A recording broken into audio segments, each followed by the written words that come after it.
man, Sita Pen man, CVM man. You're the sugar to my tea. Meet the Mitchell family.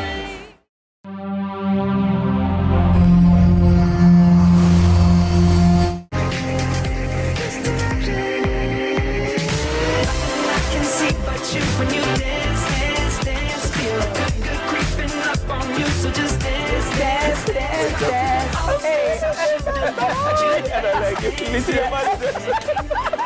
Good morning, everybody. We're feeling it in our bodies.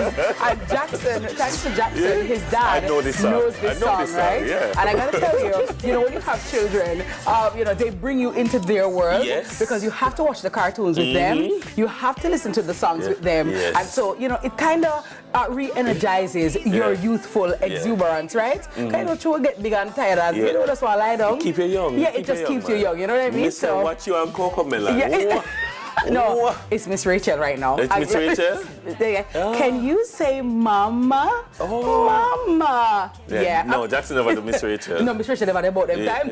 Miss Rachel pretty much knew. So let me tell you. Maybe because, Coco Melon? Yeah. Oh my. Yeah. We made it on God's wake-up list this morning. I gotta tell you, we're so grateful and so happy, and we're giving lots and loads of thanks. It's the second Monday in the month of July. Okay. And did you know that this means that there are 24 more Mondays left in 2024? I like 2024. Mondays. I like Mondays. Oh, really? Yeah.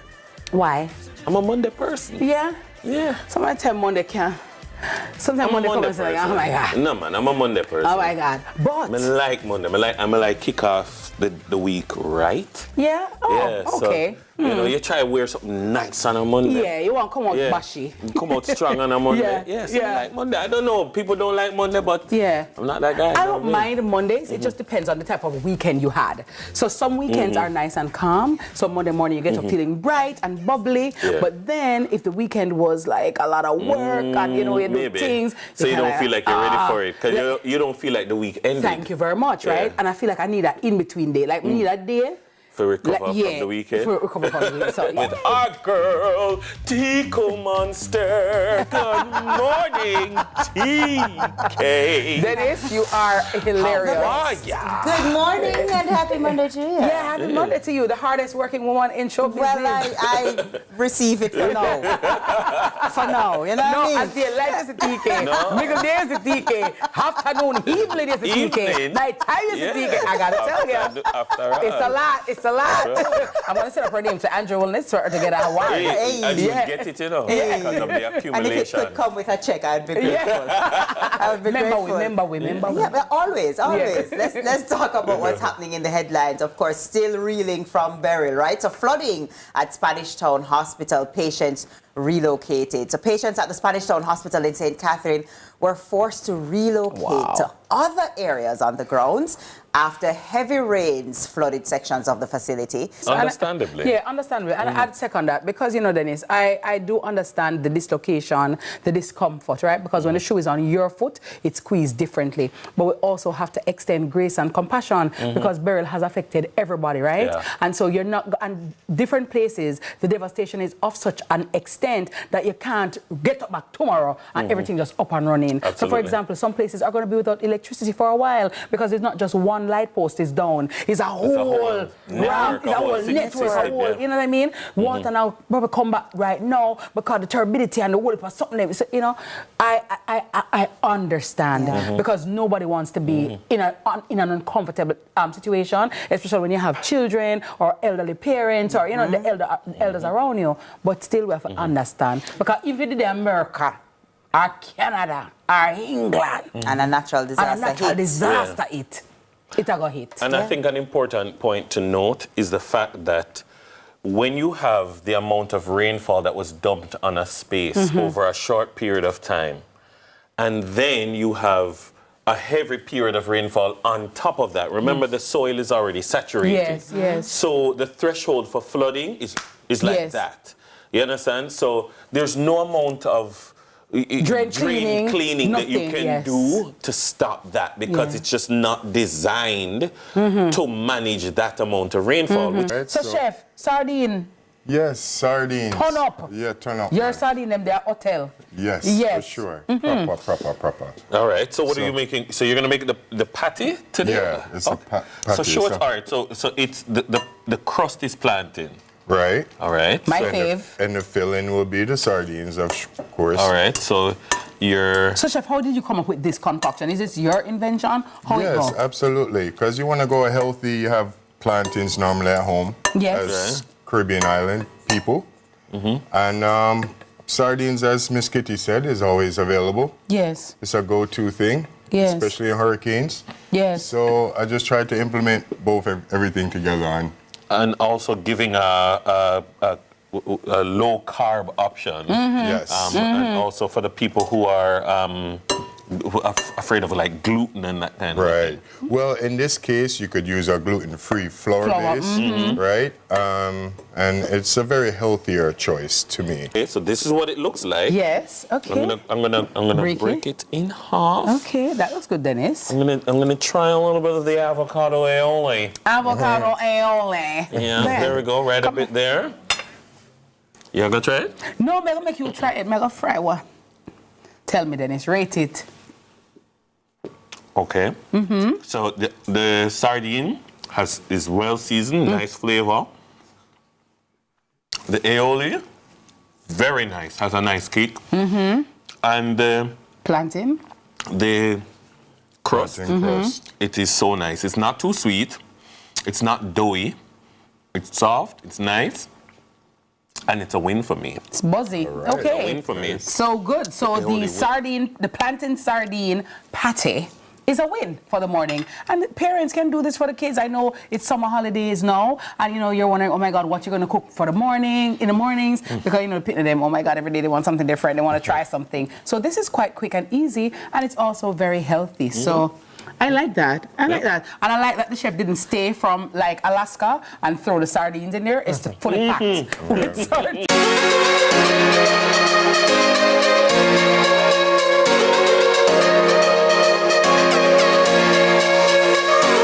You know what's sweet? The new pack Sweet Living promotion. Win great prizes. Bedroom set, living room set, or kitchen appliance set, plus TVs and monthly cash prizes. Send in 5 new pack labels or a receipt. Labels must belong to at least the new pack canned beans, coconut milk powder, and new pack oil categories. Fill out the tagline. New pack, more than just value. Place your entry in one of the drop boxes at participating outlets. Enter by mail or online at newpackjamaica.com. Time to live sweet. Enter the new pack Sweet Living promotion, June 16th to August 31. See the press for more details. Authorized under Section 58.3 of the Betting, Gaming and Lotteries Act. Jamaica's favorite drama, Your Guilty Pleasure. All that having a baby now is going to do for you is make you a prisoner of this apartment. Long run shot, kid. Royal Palm Estate is on CVM every Tuesday and Sunday at 9 p.m.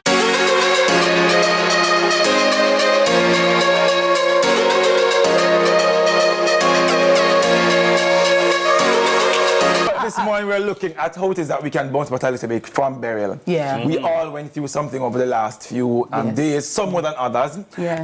But as a collective, as a unit of people, we have to move forward. Yes. But how do we bounce back, really and truly? We introduce something that when it is that we have experienced some financial shock, when you have experienced some excessive spending, we need to know how we're going to move forward. Yeah. Which is why I introduced this morning what is called the bareback budget. And we need to use the bareback budget when it is that we have experienced any financial stress, when you have experienced anything that has had an impact on how much money that we have in our pockets, in our accounts, we need to know that. What is the bareback budget? The BBB, I call it. Nice. Okay. In Jamaica, I call it the tin mackerel budget, yeah? Yes. Or some people call it the cup noodle budget, because you have to live. But it's really a minimal budget to cover only essential expenses. Yes. You're stripping away all discretionary spending. Just basically that is it. You want to strip away any extra spending that you are doing. But when do you use this? Number one, to manage money during a financially rough patch. That's when you utilize this. When you have major financial changes, for example, you just took out a mortgage. You know that when you have a mortgage, things are very tight over the first maybe 12 to 18 months. So you have to jump back to your bareback budget. Or number two, when you want to increase savings, your emergency savings, you're saving towards a particular goal, you have to utilize your bareback budget. But let's look at it. Remember, we learned in previous classes about the 50-30-20 rule of budgeting. Let me see if we were studying or when we were out of school, we really remember what that is. Kitty, Dennis, 50-30-20 rule, what goes where?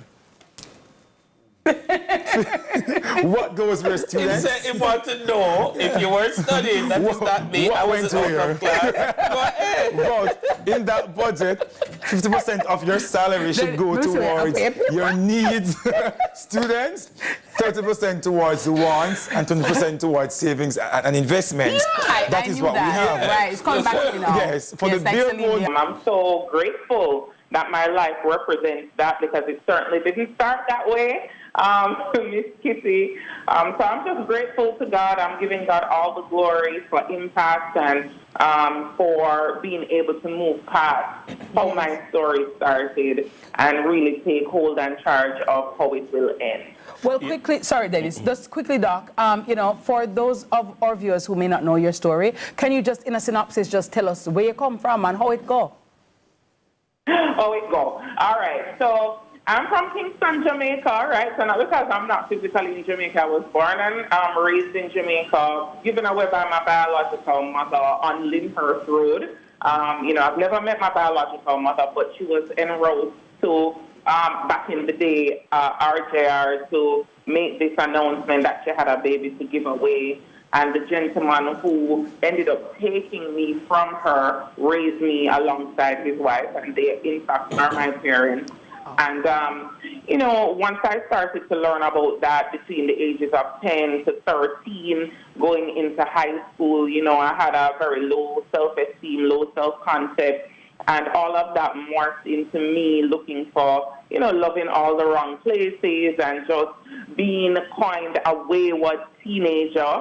And so I did pass common entrance. I went to St. Richard's Primary School on Red Hills Road, passed my common entrance, and I was headed to St. Andrew High School for girls. But somehow, it didn't really last. I was asked to leave. And after being kicked out of high school, then, I started my reform. I did therapy and all the things to get back on track. And from there, I went to Michael Teachers College because my mom was a lecturer there. And she suggested that I do special education.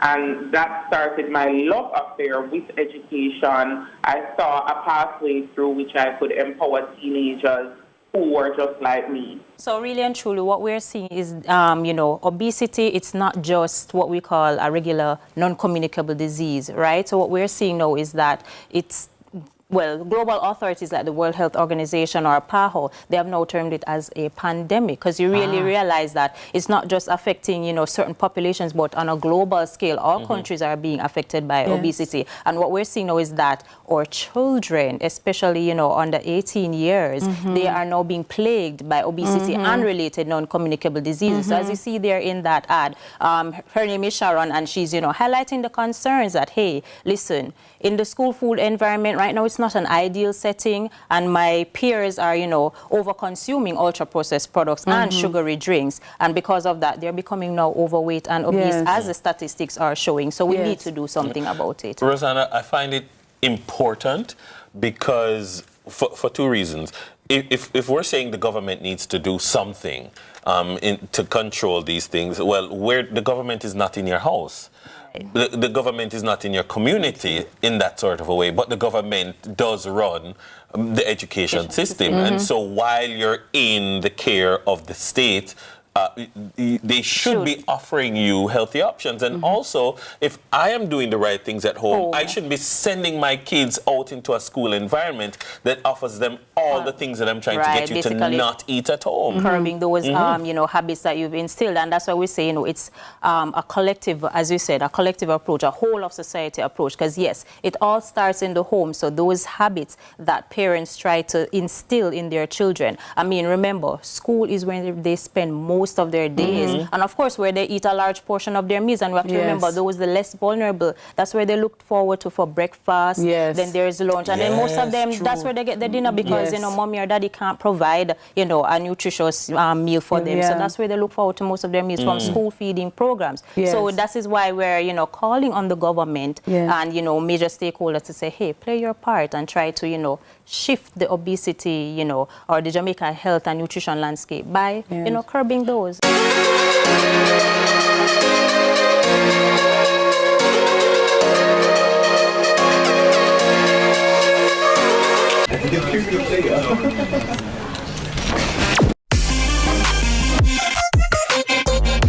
Sir Brandon, what are you doing, sir? How are you? I came up here looking for the Olympian and business owner, boss, the sweeper this morning. Many people don't know that I grew up in Alaska. But, like far in Alaska, like over the snow like Santa Claus. Yes, Brandon, we're in your corner office. We're in your where? Corner office.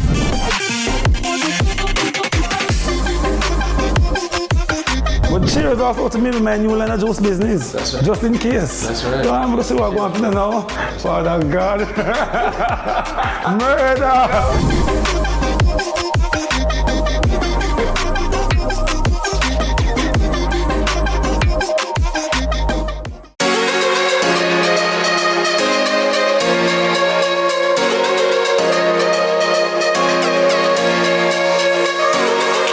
My name is Sherian, and I am a homeowner in St. Elizabeth. The hurricane wrecked my property last week. A tree fell on the boundary wall. My roof was lifted. My walls are cracked, and all my furniture and electronics were ruined by flood damage. The insurance company is saying that they won't cover half of the damage, and I really cannot believe it.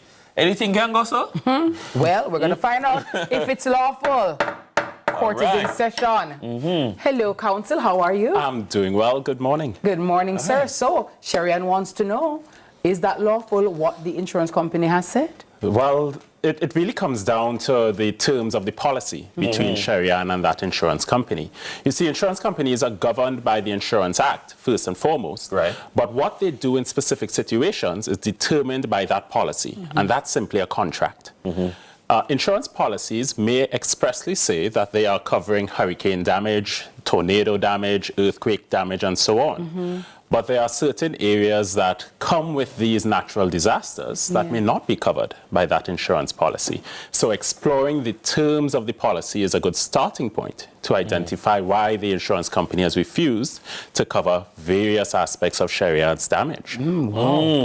So not because it says you have coverage means that it covers everything. Right, that's certainly not the case.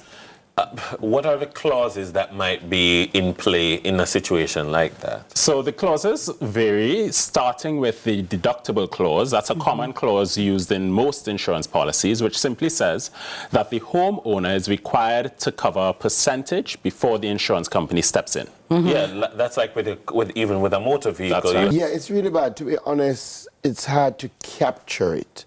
Even in all the videos that you see, because it's so extensive. You know, if I start call community names, I probably miss some, but definitely, if you're familiar with Southwest St. Elizabeth, we have 10 to 15 communities that have been hit very, very hard, all the way from Flaggerman down through Great Bay, Treasure Beach, Billy's Bay, all of that area, into Short Hill, Newell, Newcomb Valley, Bacon, Barbary Hall, Stonefield, all the way up to Mountainside, Arlington, Vineyard, all the way to Parati, then over the bridge, Shrewsbury, Middle Quarters. So, I mean, it's significant. And the loss is, you know, houses, roofs, it's, you know. Holland Bamboo, I hear, is impassable. Well, that has been cleared. Cleared, okay. That has been cleared, but Holland Bamboo did suffer significant damage to the bamboo itself. Extensive uprooting, extensive breakage. So, you know, that is tremendous. What a number of people suffered from, a number of people lost their roofs. And again, we speak about it, but I just want you to contemplate losing your roof in the middle of a storm. Right? If you have somewhere to run to, you know, but if you don't, then literally everything gets It's wet. I exposed, mean, yeah. your bed, your furniture, your Appliances. your Everything clothes, you worked so hard for. everything you work so Yeah. hard for, and those are the stories. I went into Great Bay yesterday, and I tell you, the only houses without roof damage are the houses that were decked. So I wanted to put it into context. I walked into a living room, and you know, the lady was saying to me that, again, you know, we had some rains over the weekend, and that when the rain started, she ran to close the door, and then said, but this makes no sense, because she literally has no roof. Let me ask ministers, some persons are asking, is it that the roofs there are in those parts, they don't have hurricane straps, the hurricane straps were no match Let me tell for you. burial? Burial is like nothing anybody has ever seen. And, you know, St. Elizabeth people are not prone to exaggeration. I tell you, we don't speak about Gilbert. Gilbert was not a big hurricane for us down that side, the south. We speak about Ivan. Ivan was the barometer in terms of damage that was done. If you speak to everybody, I picked up Jojo, who sells melon by Silver Tank. If you drive into South West St. Elizabeth, you can't miss him. And Jojo said, if you want to compare burial, you would have to put together Ivan, Sandy, Charlie, all of those in terms of the just the raw force of the wind. It took up 40-foot containers that were on the ground and threw it across the road. It took up. From morning, I look at your clothes and I say, me like it. Thank you. Me like the little leather thing going on. And for those of you who couldn't see, she have a little leather shoes thing going on. Cameraman, catch your shoes up, please. She have a leather shoes thing going on. Shoe cam. I just think it just works. Style evolution. And then the hair. Thank you. In King's the hair Plaza. Not take away from it. The hair not loud. It just. Tanisha. Yeah. 10's beauty palette. 10 one. No man, you see the whole as a mother. May I tell you? Thank you, Dennis. You look like, if me never know better, me say is a KC wife. Yeah. You see your bright Dennis. I cannot. Like you could have a King's Counsel on your arm. You know, me hear that. No, me never say you could have been on a King's Counsel arm, you know. You could have a King's Counsel on my arm. I like that. I like that. But Dennis, your outfit, I don't know, the complement of the pants and the jacket and then the muscle in everything. Let me just try to work it. But you know what What are you wearing? This is statement pieces. Oh, nice. Statement pieces. And these shoes are actually, it's the first time I'm wearing it and they're also from Statement Pieces. Oh, nice. It's Statement Pieces brand, actually. Wow, big ups to Statement Pieces, so Chris. Them doing them own thing. That's nice. Absolutely amazing. So big ups to Style Evolution, King's Plaza. And guys, you know what I found, Dennis? When you dress well, you tend to feel You good. feel well. And that is why I like to start Monday strong. Yeah. I want to ask you from last week, Monday. Yeah, what? You whiten your teeth? Where you whiten your teeth? Teeth? No, I just brush them. And use Listerine and wash up my mouth. Hey, people, look at our mouth. From Monday, every morning, I ask you, where you put on your teeth? No, just toothpaste. Sorry, this is we'll finish the conversation afterwards. I brush my teeth, I floss, and I use Listerine. But I whiten. Teeth white, you come up with your teeth white. All right, look at white. Hi, Colgate, how you doing? Anybody? Crest with soap? No, man, white. Anyway, we'll do this afterwards. Yeah.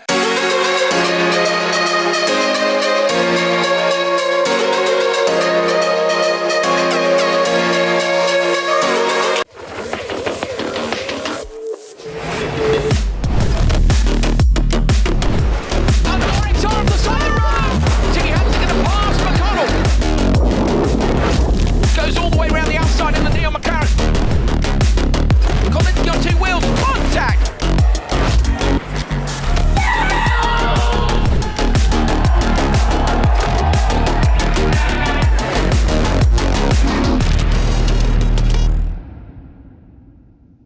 No more fear of missing out. CVMTV News is on YouTube. Get up-to-date news, sports, and business content at CVMTV News anytime, anywhere. Subscribe now to CVMTV News to see it happen.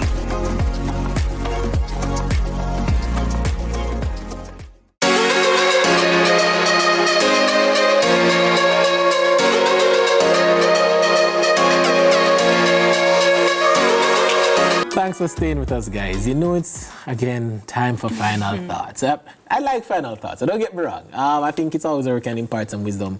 We've been talking about navigating the storms and navigating with the right kind of, going through the ships. And I think Rodney has given almost a perfect analogy that can be used. We don't need to be specific about the ships that you're through, because the general analogy you gave kind of feels like it fits everything. Even with entrepreneurship, they're all waters. They're all waters, and it's just about the preparation and the crew that you have. And know what you're in. I know what you're in. Right? So for me, final thoughts. You think of the storms will come. Yeah. How do you, even though you call it preparation, how do you know when it's a storm, and how do you know when it's just you not working that ship together? What can you give us an idea as to how we look at life with that? I still think you're never prepared for any journey until you've completed it. That is how you know how prepared you were. You have a checklist, but what journey? Whether by air, by sea, by land, what journey is guaranteed to go exactly as you planned it? The difference is, it is better to be prepared. Right. But your experience can only make you understand what the rest of any journey is going to be about, right? No journey is a final port. So, by right, yes, make your preparation. Gain experience and understand the value of it as you go along. Don't ever become too complacent because you have, quote-unquote, arrived, however you want to take that term. Don't believe for some reason that you cannot go any further simply because it has been one ride that nearly took your life. But also understand, if it's built to carry 10 people, if you carry 20, you might sink. It's gonna capsize. And just deciding to navigate it alone because you want to prove, oh, this man is an island or woman is an island. What happens when you're out there all alone? Yes, you have proven your point. You could do it. Until life, no matter the ships, is relations, and how you relate to life determines what the relationship becomes and what it ends up with. Callie? I mean, Rodney has said it all, but I think even just looking at the hurricane, we did everything in our might. Jamaicans, we did all that we thought we could have, right? We bought the generators, we made sure we had enough water stacked up, we bought the canned food. And even yet still, we didn't consider, when it all was said and done, we weren't prepared. You know, I had to go to my neighbor to get, electrical cords to put an extension because the light went longer than we thought. We didn't have enough water because right now I still don't have no water and that type of thing. So for me, what I've learned is the ability to pivot well and to just be able to just be flexible and just keep it pushing. You can't stay in this little box and this is what we've done and that is all, and you just sit back. How can we be flexible and like that? Yeah. And I'll just say, life is just for living. Guys, that's it for the round table. You're too young, bro. No, but it's the truth, though. Life is just for living. That's like Ernest Street. You're kind of young for Ernest Street still. A special thanks to our resident, we're not calling him a resident guest actor, but the resident round table who calls himself a guest, Rodney.